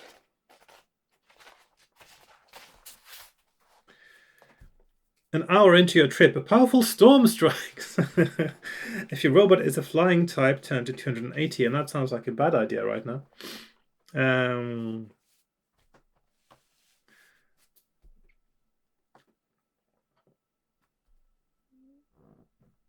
So that is actually not straight to the City of Storms. There's something going on the way. which means I probably shouldn't have included those ones there. Right, so 280 or fly or 144 ground. 280. Roll 1 die. 6. I don't know if that's good or bad. It's usually good or bad. So 1d6. Let's see. I'm going to put the results up there. Messing up my map as usual. So that is 1, 2, 2 or 1, 4, 4, 1, 2, 2, and 3, 2, 6. So I'm going to 144. Hopefully that is a good thing. Yeah, it is a good thing, of course, because, well, that was already the one that was there. Okay. So 144 is the City of Storms entrance, actually. And then we have 43 is leave. This looks like a small one, but I'm still going to make a new map for it, because otherwise I am going to make this too messy. City of Storms. Like that. This beautiful metropolis is on the seacoast. Let's see, entry, exit. Let's see, 43 and 144. Right, like so. You're in the City of Storms. This beautiful metropolis is on the seacoast and is often the site of spectacular thunderstorms. Where would you like to go? The Weather Bureau, the coast, or another city? Okay, so very few options here. So I'm going to put on each side here now. So 260 or 335. So that is weather or coast.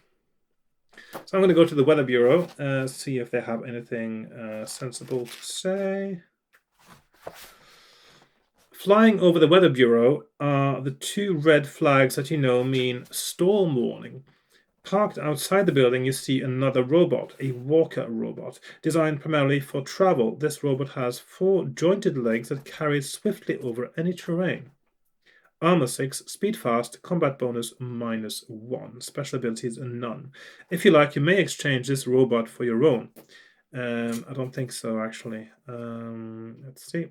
Although I suppose in this kind of weather, flying is a bit risky. Anyway, we have here a walker robot. If you like, you may exchange this robot for your own. If you come back to this spot after exchanging, your own robot may still be here. Make a note that this is where you are leaving it. May still be here? If you go inside the Weather Bureau, turn to 163. If you go on past, turn to 144. That is back where you came from. So I am going to go to 163 and go inside the Weather Bureau.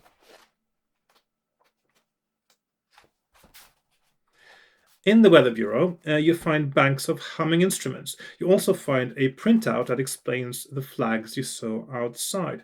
Apparently, a huge storm is due to hit Thalos in a few hours. It will come ashore at the City of Worship and die away as it rolls over the rest of the land. If you possess a flask of potion, I was right.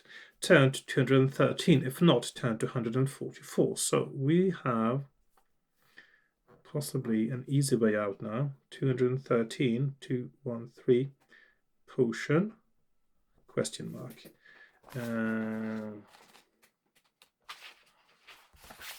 You realize that this may just be the chance you have been looking for. If you release your potion into the heart of the storm, it would soon be distributed all over Thalos. But to do this, you will require a flying robot, and you will have to get to the City of Worship. Okay. So I'll put this down as a clue now. So, plan, flying robot, I do have one, not a very good one, and I go to the City of Worship.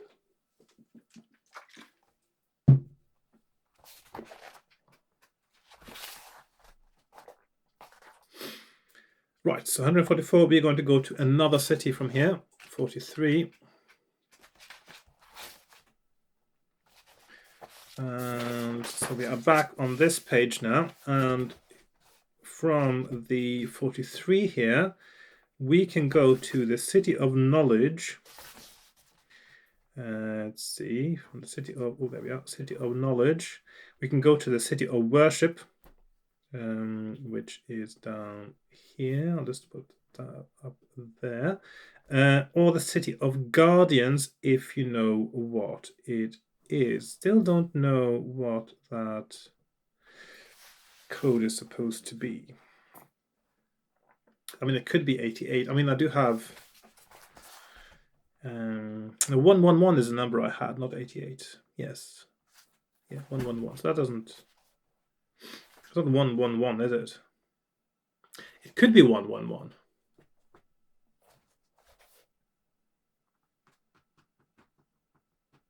Could it be 111? No. Right. So I'm going to try to go to the city of worship now to see if I can find out more about how this potion delivery system will work. Right. You are in the city of worship. Okay, so now I need to make a new map now for the city of worship. City of worship. And we are starting with a 166. Go to another city is 244. 244. Here's the exits. I'll also put that up on my other map. So worship, so that is 244. Let's see, 244 is a bit hard to see like that. Okay, so that is the exit. And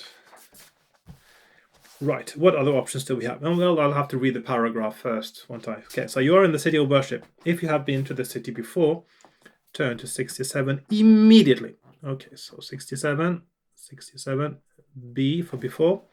If this is your first visit to the city, regardless of how many parts of the city you have been to on this visit, then keep reading. Okay. Yes, first visit to the city. Okay, so so if you've been to the city before, as opposed to this paragraph before, that's an important distinction, I guess, which is, even though I suppose that could have been written in a more elegant way. But yeah, the whole of this metropolis is devoted to shrines, temples, churches, cemeteries, and the like. It is always a quiet place, but you have never before seen it this quiet. Only the call of a seabird breaks the stillness. An uneasy thought occurs to you. If you are the only Thalian awake, then the attention of all the powers must be focused on you personally. Your visit to the city of worship might be rather interesting. What would you like to do? Visit one of the temples, fly over the city if you have a flying robot, or go to another city. So we have temples,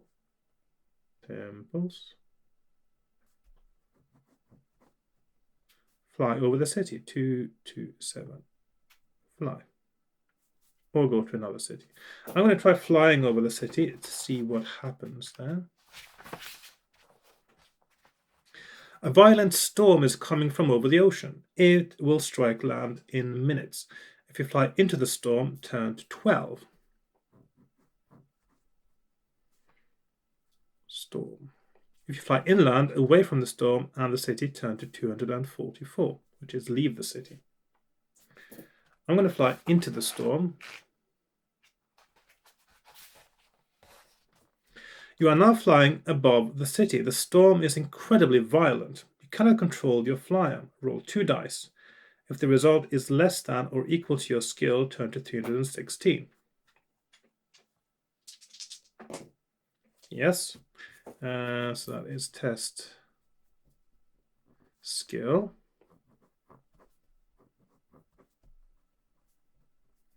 That is 379 fail. or 316 success.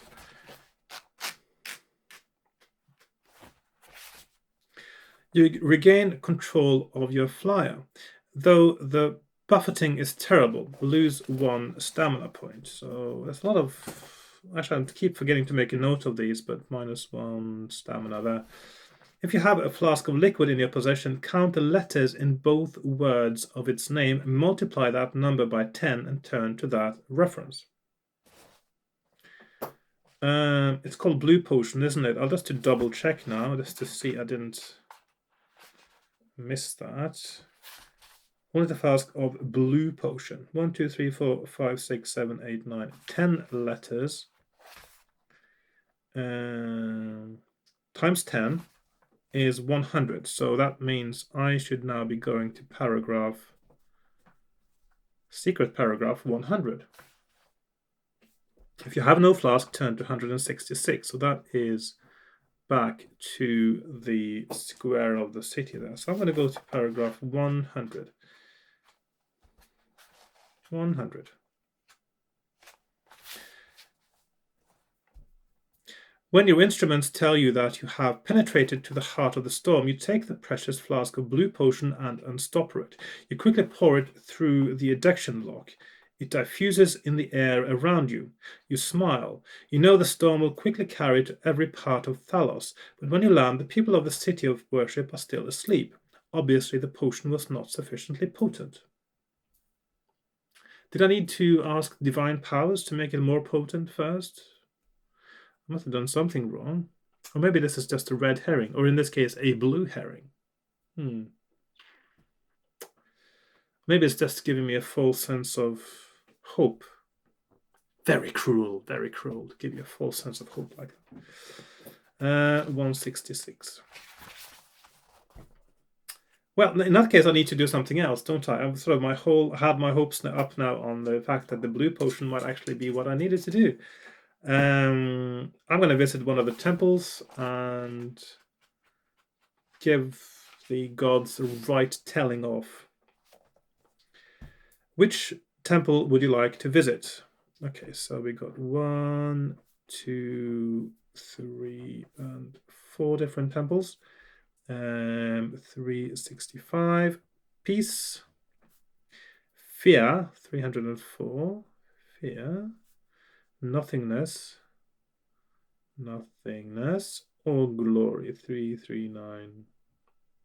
Glory. Peace, fear, nothingness, or glory. I'm going to go with glory, obviously. You decide to visit the Temple of Glory. After all, glory is what you will earn if you can drive off the Corossians. The temple is large and stately, with multicolored mosaics of battle scenes on the outer walls. You enter and approach the altar. You feel the presence of the powers of glory very strongly. A voice seems to ring in your head. Are you willing to risk all for glory? If your reply is yes, turn to 286. If it is no, turn to 149.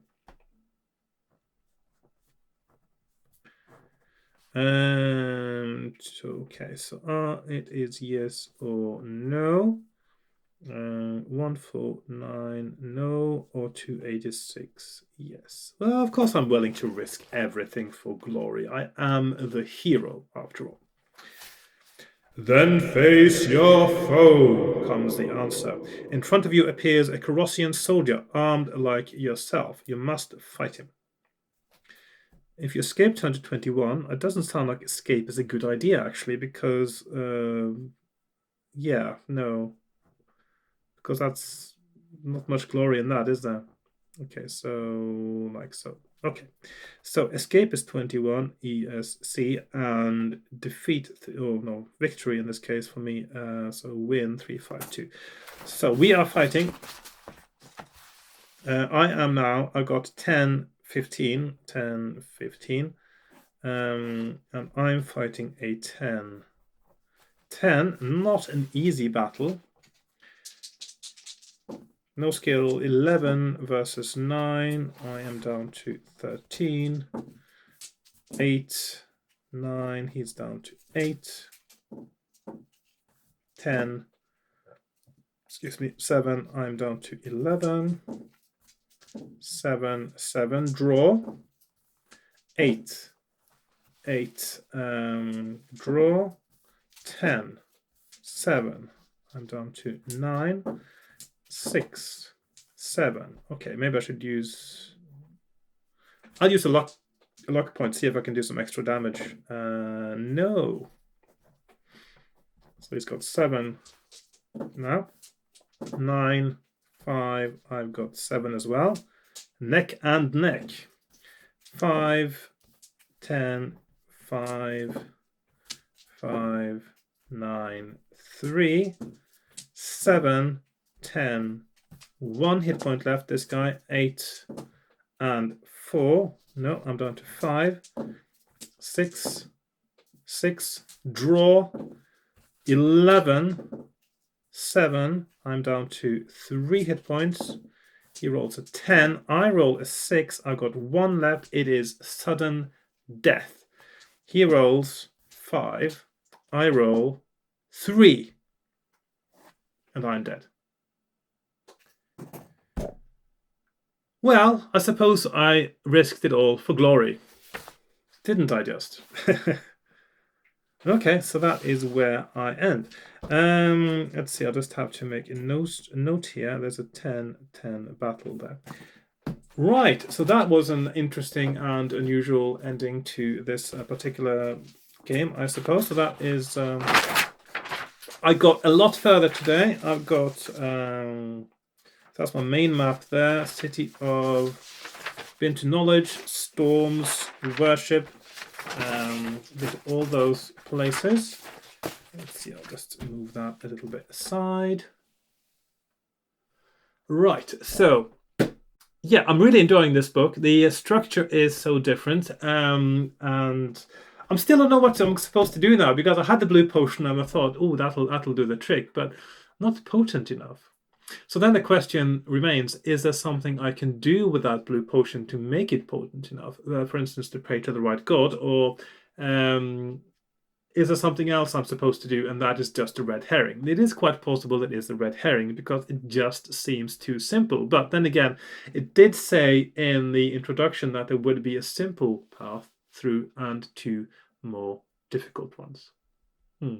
Anyway, I'll be very interested to see what's going on, what will happen next. I'll know a few places I'm not going. I've still got lots of places I haven't explored yet, lots of cities to see. So very exciting. This feels like it feels open world now. It does actually feel, this is, I think, as far as fighting fantasy books go, this is the one that feels the most open world to me yet. Which is quite nice. And of course, as I have mentioned before, I am doing, every time I play a book now, I am doing research into different ways of structuring a game book, different ways to handle combat, different ways to do things, different ways to write things, and sort of picking up a few do's and don'ts, and maybe some ideas on the way, because I do want one day to write my own game book. But I want to do a proper research by playing all of the fighting fantasy books first, and a few other ones too, probably, before I start making something. Although I probably should write down some ideas and as I go along, which I haven't really done yet. I'm still having a lot of fun just playing them, of course. It's that's part of it. It's the nostalgia of the 80s and discovering game books for the first time, even though I've played them a lot more now than I used to back in the day. So yeah, quite enjoying the journey, and I'm enjoying that somebody else is here with me, because I do have regular viewers now that I know watch every single fighting fantasy video all the way through, which is quite impressive because they're quite long, let's be honest. I don't do short videos so much, not my thing. So yeah, thank you for that.